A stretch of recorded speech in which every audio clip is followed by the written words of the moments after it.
Hey, everybody, and welcome to another episode of Courtside with Beilinson Tennis, part of the Tennis Channel Podcast Network. Down to the last slam of the year. It's US Open preview time. As always, with my co-host and Hall of Famer, Steve Flink. Steve, I know you're going to be spending a ton of time at the tennis center over there. I know you're excited. Just a couple days away from first ball of the main draw. You ready? Yeah, I'm all set. I'm looking forward to it. Last year, I got back out for the semis and finals. The end. It was a very restricted press. They kept it down to maybe half the press room or less. There still was, it was still a tricky time. This time it'll be a full scale again, and I'm looking forward to being there from beginning to end. And we're looking forward to having you there, and we're looking forward to hearing some of your specific insight when you're there during the fortnight. So with that, let's get started. I want to start with a feel good story. We've had this person's mother on our show. You've been friends with her mother for a long, long time. That's Tracy Austin. We're talking about her son, Brandon Holt, qualified had to win 3 matches, as all qualifiers have to do. I think they were all 3 sets. The tricky situation was yesterday. He's up 5-3, I believe, in the 3rd set. Match point. He had already had 3 other match points. He didn't convert. Match point, and the rains come. And him and his opponent have to leave the court. I can't imagine the thoughts that are going through his mind. If it were me and I started to feel like it's starting to sprinkle, I'm not even looking at the umpire, and I'm trying to get that last serve in as hard as I can. Didn't happen. Brandon comes back, gets through. Such a great story. Yeah, as you said, I mean, they were all 3 setters, three straight days, coming from a set down twice and then holding his nerve at the end in the situation you just mentioned, closing it out, and went over and hugged his mother immediately. It was a pretty poignant moment and a great achievement for him. He'd been out of the game for so long, not knowing if he was ever going to even be able to compete at a top level again. Great college player. Now here he is into the main draw of the US Open. And who should he face but another Californian?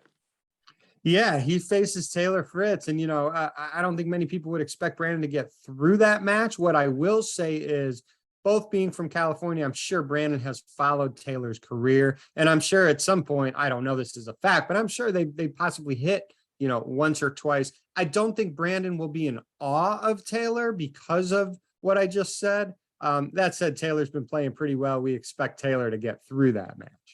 Yeah, listen, there's some people are picking Taylor to win the tournament. I'm not, but I do believe, here's a guy with a lot of experience, and he should have probably been in the semifinals of Wimbledon and a whisker or 2 away against Rafa in the quarters. But Taylor's been really coming on strong in the last year, won Indian Wells. I don't think that Holt will be intimidated. That's the good part. I think he'll feel like, okay, I can compete with him. I got to stay with him in the rallies, but I just think Taylor's weight of shot and serve will be a little too much. And in the end, Taylor should win in 3. Maybe Holt can steal a set. Yeah, I would agree with that assessment. Before we start talking some matches in the main draw, and I've stressed this before to all the qualifiers out there. Steve and I have so much respect for everyone out there, and I know the 3rd round, the people who do not get through, the people who lose that match, it could be crushing. On the flip side of that is, how close you really are to making the main draw of the slam. So while you are crushed and disappointed today, get back up and keep working, because you are, as Steve just mentioned, a whisker away of making it through the main draw of a slam. And that's where a lot of players' dreams are made, especially with the payday of $80,000.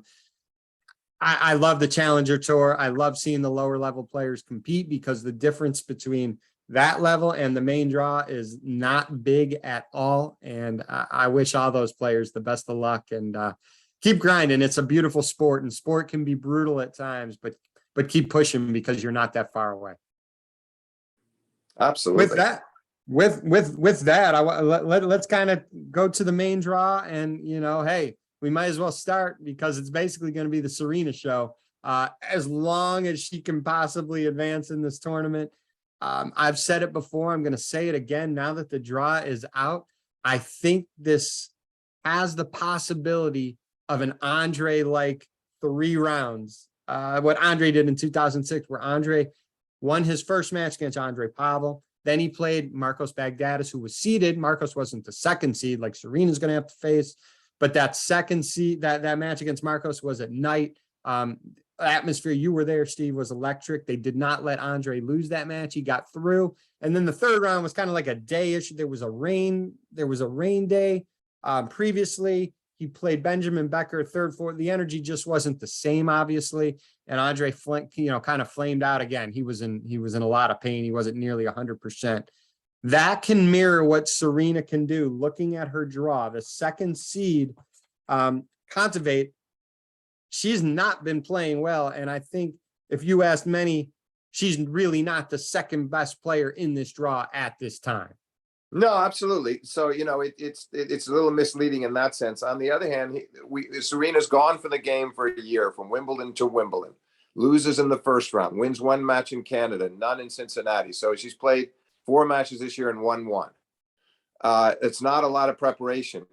Now, we have to add to that, David, that obviously Renee Stubbs, who was our guest on the show here, and has one of the most astute minds in tennis, one of the great doubles players of the modern era, and she really sees the game well. She's been kind of unofficially, they're not calling her a coach, but in essence, she's been acting as a coach, yes, setting up these great practice sessions for Serena with people that she, trying to get her accustomed to the players that she might be meeting. Which she normally does not do. She normally hits with guys and her practice partner, and the lack of match practice. I think this was genius by Renee to do this. Yeah, no, it's a great move. The question's going to be, can Serena, it's one thing to play well in practice and to come away from those practice sessions feel I'm hitting the ball well. I stayed with her. I was at 5-all. But it's totally different going out there under the lights and playing when it counts with all the pressure. And Serena obviously doesn't want to go out on a downer. She'd like to win at least a couple of matches, have a scenario somewhat like what you're painting there with the Agassi comparison to 06. So I just think it's still, if she can do that, I think it's a significant accomplishment given what she's been through and approaching the age of 41. And it's asking a lot of herself, but we know the fans will be with her fervently. That's going to be a factor. And it could be very tough on the opponents who are going to feel like they're alone in a great, big, giant Arthur Ashe Stadium, getting swallowed up by all that energy and enthusiasm for Serena. So that will be interesting to see if that can make a difference, or if Serena just gets a little tight. I don't know. I really have no idea. All we know is she's going to play Monday night, and we'll take it from there. And I think if she can get through that one, Kontaveit might be a bit apprehensive coming out there to play her. On the other hand, even with Kontaveit not playing truly like a number 2 in the world, no, she was in the finals of the WTA championships at the end of last year, played really well at the start of this year, hasn't played as well since, but it would still be a tough match for Serena to win. So I'm looking forward to just seeing how she handles these circumstances, as she knows this will be her last major and perhaps her last tournament. No doubt. And I give the team credit for trying to do everything they possibly can to get her in the best position because of what, we both said, the lack of match practices, the lack of matches.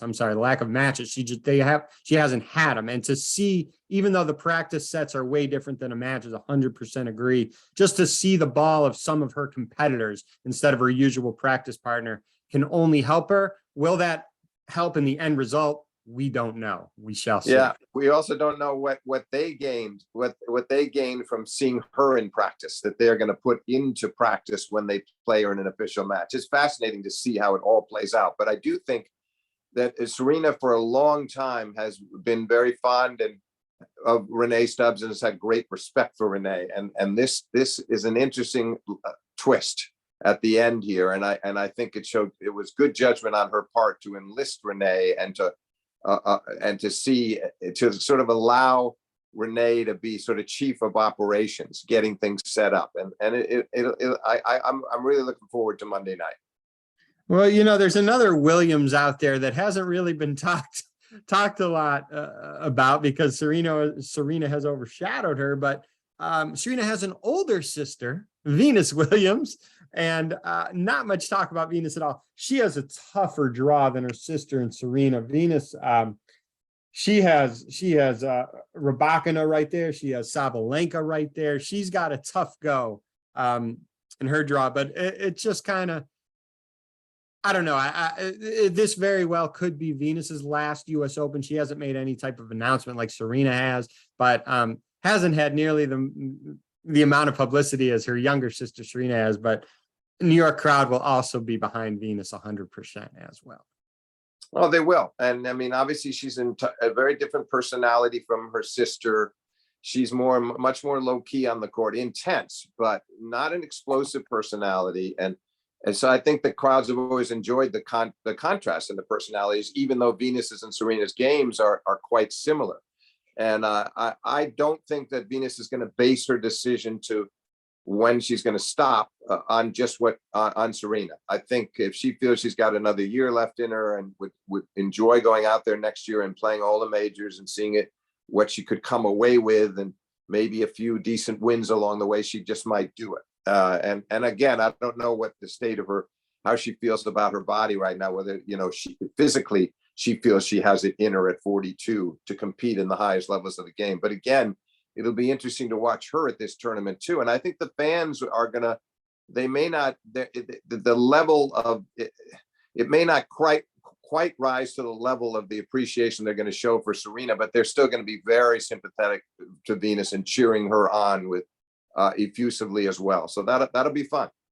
Yeah, it will. And again, just the New York crowd, especially the night matches with the sisters playing, it's going to be electric, and they're going to do everything possible to help both of them. So we can't wait to see how all this pans out. Hey, my year-end prediction, Maria Sakkari, she's got one more slam to prove me right. I mean, she had a great year last year. She struggled in the slams, obviously. She hasn't had great prep for this year's U.S. Open. She struggled this summer, but, she made the round of 16 in Australia. Jessica Pegula had a good run there, beat her there. And then the French and Wimbledon were disappointing. She has a rematch with her Wimbledon opponent, Tatiana Maria, in the first round of the U.S. Open. Maria's talked about, how the higher rankings, she's had to adjust to those expectations. Maria Sakkari, I'm talking about now. It'll be interesting. I still think she has it in her. She's one of the best. She's one of the most fit, obviously. Just looking at her, you can see that most fit player on the tour. I'm hoping she ends the slam year on a good note, because she's had a rough year and has not played up to her standards. But we'll see. No, she hasn't. She was a much more confident, composed player a year ago. Things were, she was right. The winds of momentum were at her back all pretty much all year long. And it has been hard for her to live up to it this year. So I think what she would be hoping here is just to make a decent run. Realistically, can she win the US Open this year? Probably not. But if she made a decent run to the quarters, let's say, then that could set the stage for 2023 and a much more successful campaign, and more reminiscent of what we saw from her in 21. So do I get credit if my prediction comes true in 2023, or you're not giving me credit? Yeah, you do. You have to, because you've been such a believer. I'm going to give you the credit, and I hope. I think she, in a sense, she could feel like she's starting over next year, but it would definitely help to do well here, at least the 16s, maybe the quarters, if she's able to do something like that, and then some decent tournaments in the fall that can carry her into next year the way she would like to, the way she'd like to be playing. Yeah, I want to end with three other matches with all previous US Open champs. Harmony Tan, who beat Serena at Wimbledon, plays Bianca Andreescu. You remember Bianca winning it in 2019. That's an interesting first round match. I have no idea who's going to win that one.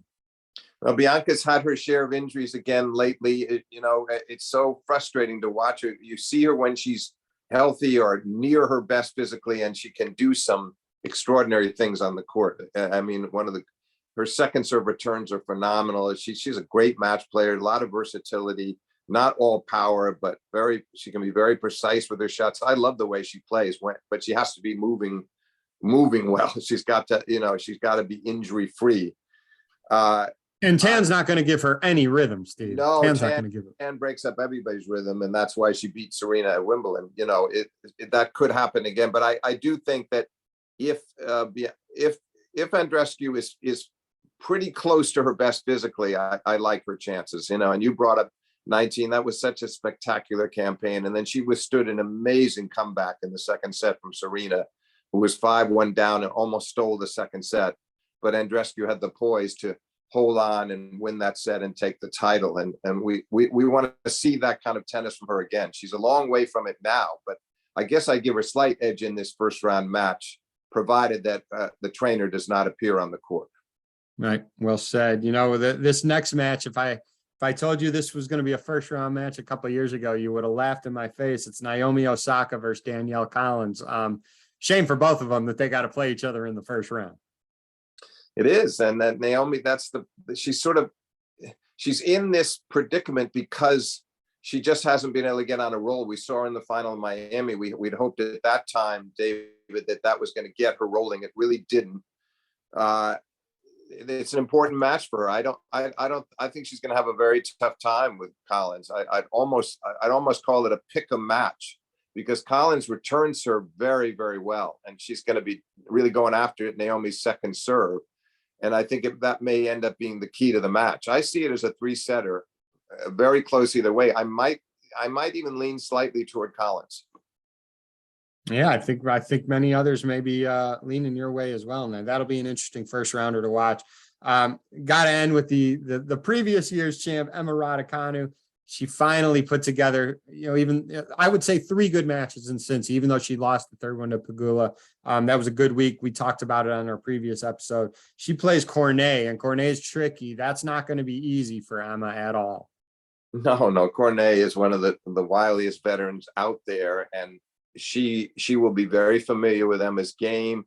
I think it definitely boosts Emma that she had that good tournament, that she had a couple. It wasn't just beating Serena, but then crushing Azarenka before she lost to Pegula. So I think she's got a little more confidence than she would have had. And it's tough though, because she's coming back in knowing that she had this dreamlike run last year. Went through the qualifying 7 in the main draw, 10 matches altogether, didn't drop a set. It was just a phenomenal run. Got some breaks with the draw, but then it's been very hard ever since for her to live up to those expectations. So she's got to put all that out of her mind and just treat this as one match, and let's just take it one at a time here. And I'm sure her coaches will be telling her that. And I'm looking forward to that match. Don't really have a strong pick on that one. Do you? No, it's so hard with Emma, because if she played like she did in Cincinnati, I'd pick Emma, but she's been so up and down. It's really a pick 'em for me. I do want to end, and we with the women, and we don't on purpose project a lot when Steve and I do these previews. We don't project a lot going forward, because whenever you project a lot, it never worked out that way. But there is a potential third round match between Coco Gauff, who I hope her ankle is totally 100%. She doesn't even talk about it, so I'm sure it is. But potentially she could play Madison Keys, and we've talked about both Coco and Madison quite a bit on these segments. If that happens, take a look, for the people to watch that match. Take a look at the number of unforced errors versus the number of winners for both players, because I think both players have struggled with that a little bit. If that match comes up, the winner of that will be either closer on the unforced errors to winners. You can't have a wide disparity, which sometimes happen with both of them, but it's a potential third round match. It would be interesting to see. And one that the American fans would enjoy immensely. And I think obviously perhaps more sentiment. Coco is so young and so enormously appealing that it's very hard to root against her with that personality and that kind of, it's not naivete, but she maintains that youthful outlook on life, and she's just very enjoyable to watch. But Madison is, the fans remember her 5 years ago in the finals and losing to Sloane Stephens, but she's had a base of popularity in this country ever since. So I think she'd have her share of support too. And I give Coco the slight edge, but Madison's been playing a lot better lately. So I think that I'd love to see how dominant can Madison be on her serve. You talk about unforced errors, and no doubt that's been a make or break stat for her for a long time. But I also think if she has a particularly good serving day, then she can put some pressure on Coco and really make a go of this. So her first serve percentage, I think, will also be a key. Yeah. And now that we talked about it, most likely the match won't happen. So we'll move on. Right. onto the men's side. The first round that everyone you looked at was Nick Kyrgios versus Tanasi Coconacus. They are obviously best friends, Australian Open doubles champs. They're playing doubles together in New York. I would expect Nick to go through. Unfortunate, they have to play each other in the first round. Yeah, I'm sure neither one of them is happy about it. And I do think we're going to see, interestingly enough, because he has respect for his doubles partner and his buddy, I don't think we're going to see many annex from Nick. And I think he's tried to cut down on it anyway as much as possible over this recent span when he's really started to get on a good roll during the grass court circuit. And he stayed at a high level ever since. So I think we'll see a relatively calm Curios. And I just think in the end, if he's serving near peak efficiency, which I suspect he will be, it's in his hands. And maybe he drops a set. But I do think we're not going to have him. I'd be very surprised if we saw any altercations with the umpire or Nick just sort of getting out of sorts and talking to himself a ton or to his entourage. I think it'll be a straightforward match and very respectful on both sides of the net. But in the end, I think he's too good. We're also going to see a more fresh Nick Kyrgios. He played a ton of tennis from Wimbledon and even in the beginning of the summer hard court swing, Sure. which Nick did very well. The last couple of weeks he's lost earlier in tournaments just because I think he was just fatigued and not used to playing the schedule. Nick will be fresh coming into New York. Yeah, and I think it's designed that way. It's planned that way. He pulled out of a tournament prior to Wimbledon too, having played a lot on the grass, and had an injury. I believe his was abdominal as well, but it was more precautionary than anything else.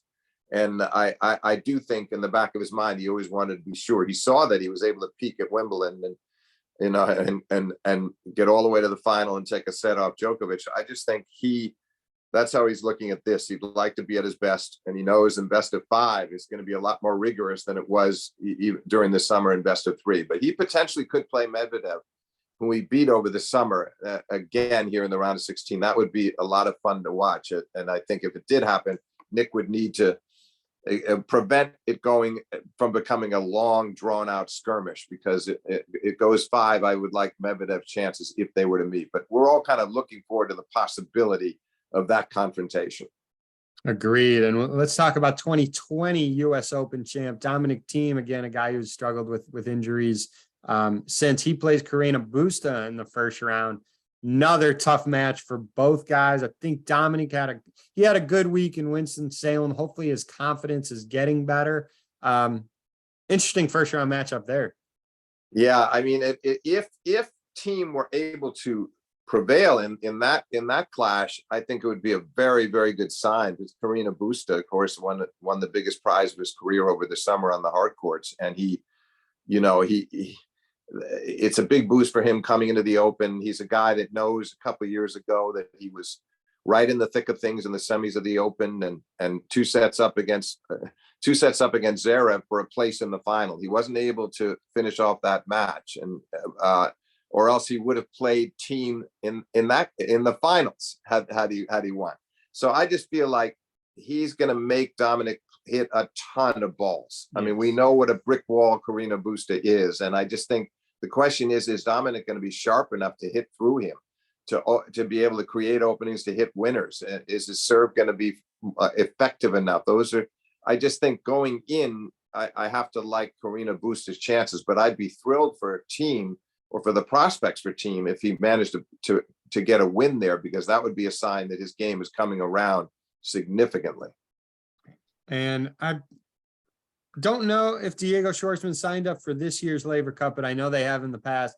Sorry that I don't know it off the top of my head. They've been Laver Cup teammates in the past. Diego Schwartzman versus Jack Sock in the first round. Is Diego? I don't know. I should know that. My apologies if Diego. I believe he is. No, I believe he is. But that'll be an interesting match. Obviously, Sock, again, he's playing Sock is going to rely on his firepower, his serve and his big forehand.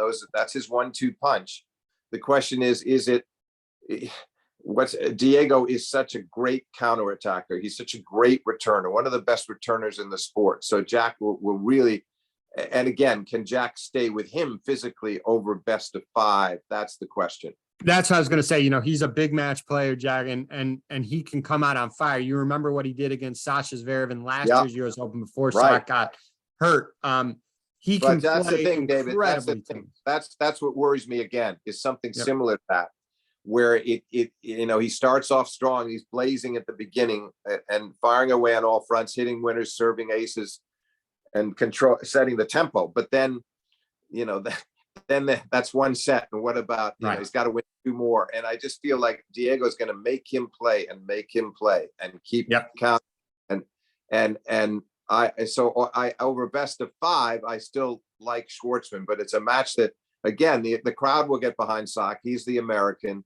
Diego's the little big man of tennis, is what I call him. And I that's a match that'll be a crowd pleasing match. Another match I want to talk about, and I do not think it's going to be easy for Francis Tiafoe, is Tiafoe versus fellow American Marcus Giron. We both know Giron well.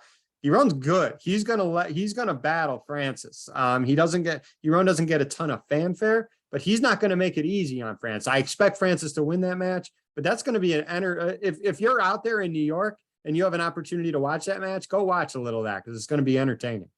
Couldn't agree more. Giron is a thorough professional. He had fantastic year in 21, and he's played well this year. He had was protecting points. There were certain stages of the year were tough on him, but he keeps plugging away, and he's a credit to his craft. And I agree, and he will not go out there with any kind of a losing attitude, and he will make Francis work. And I again, you have to tip the scale slightly in Francis's favor, given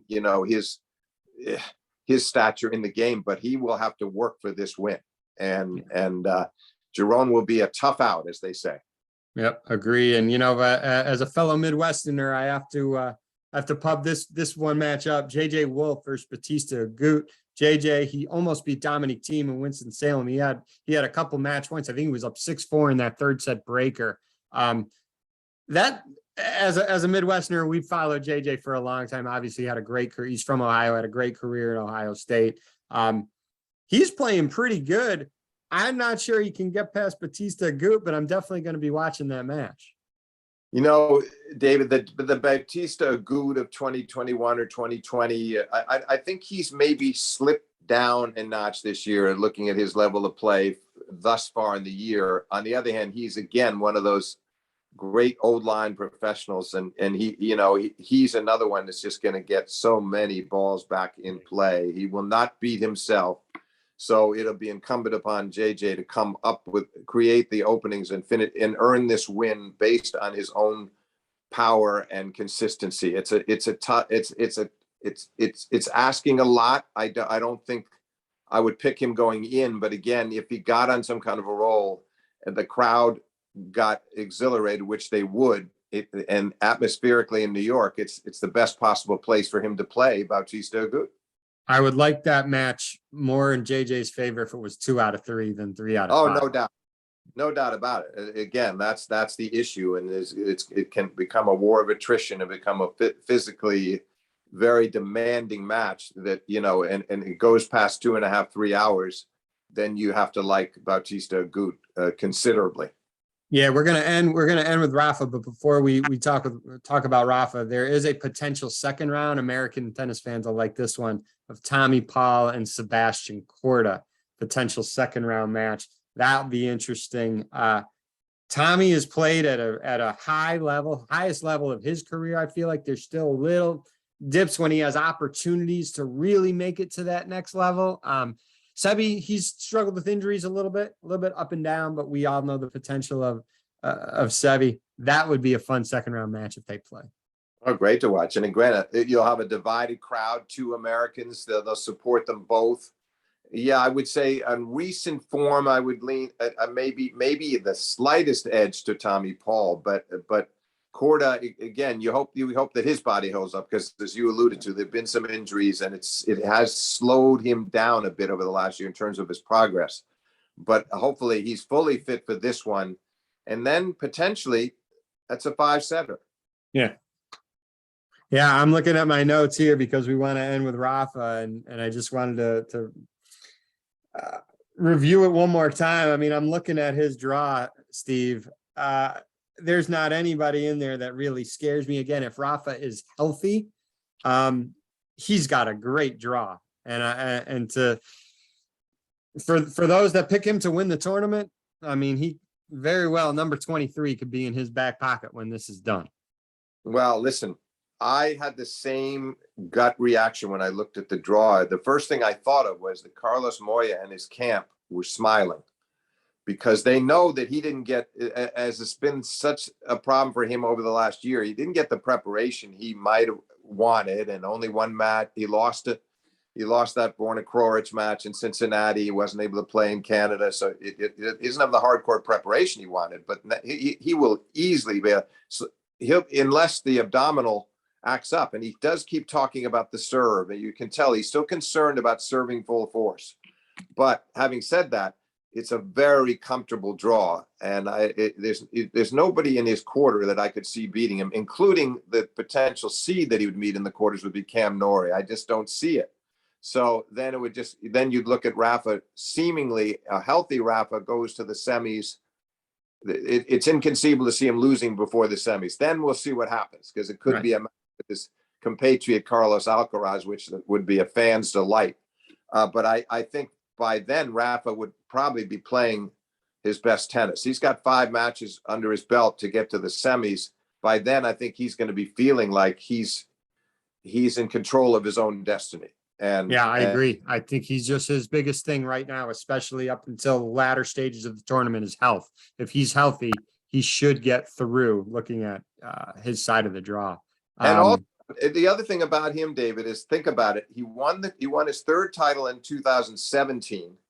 And then he came back in 19 and won it again in that memorable 5-set match with Medvedev in the finals. And then 2020 with COVID, he didn't come. And last year he was hurt and couldn't play. He's missed it the last 2 years. So I think he's really makes him that much more eager to succeed this time around, having missed it. And also just the joy of being back out in Arthur Ashe Stadium again, competing in one of his favorite playgrounds. So I just feel like he couldn't have asked for more with that draw. And then obviously the semis and finals are a different story from anything leading up to that. But Rafa is a big occasion player. And so, I mean, all things being equal, I would put it this way, David.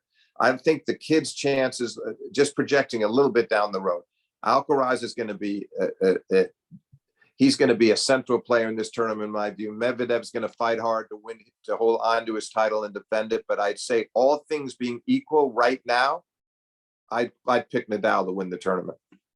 And, you know, we're going to do this again next weekend at some point when you're available. Y'all remember the first week, and especially Labor Day weekend, the start of Labor Day weekend is so much fun. You remember last year, that first Friday, still to me, in the first week of any one single court, that to me was the greatest day of tennis they've had in a first week. If we get something like that even comes close, it's going to be amazing, Steve. Well, let's hope we do. We both enjoy. We've talked a lot about that. We both enjoyed that day enormously. And I feel like we could well get something like that in the first week this year. It doesn't have to replicate it entirely, but if we get even near it, that'll be a big boost for the tournament in the first week. That's exactly what you'd like to see happen, because too often these majors are dependent upon great second weeks down the stretch tennis, you know, building up toward a memorable final. But you want it, you want the first week to have those gripping, suspenseful moments that make the entire journey so worthwhile. And I hope I think we're going to get it, Steve, on the men's and women's side, just because the depth in both the men's and women's field are so much better than what but it takes all the right circumstances to bring about something like that Friday of last year. I mean, you just need, all the elements have to be in place. You need some luck for it to get so many good matches, and we could well have it. And you're right. You sense that this year there's an awful lot of players who are going to have big opportunities. Incredible. And you know what, I want to ask you, and the listeners want to ask you, we're recording this on Saturday morning. So if anything breaks, you know, obviously take that into account for what we just said. But we're going to do this again sometime over Labor Day weekend. But can I ask you if there's any breaking news or any huge, you know, piece of news that we need to talk about, if we can maybe drag you on for a quick 15 minutes, maybe during the week, because you're going to have boots on the ground there just in case. Will you be accessible for that? Oh, of course, I'd be happy to do it, and I hope we have the occasion to do it because Right. and it's a very positive development and maybe a shocking upset or maybe just an epic clash. But if that happens, we will talk. Can't wait. Steve, have a great fortnight there. And again, I'm looking forward to talking with you again next weekend. And if anything breaking comes up, possibly before that. Okay, look forward to it, David.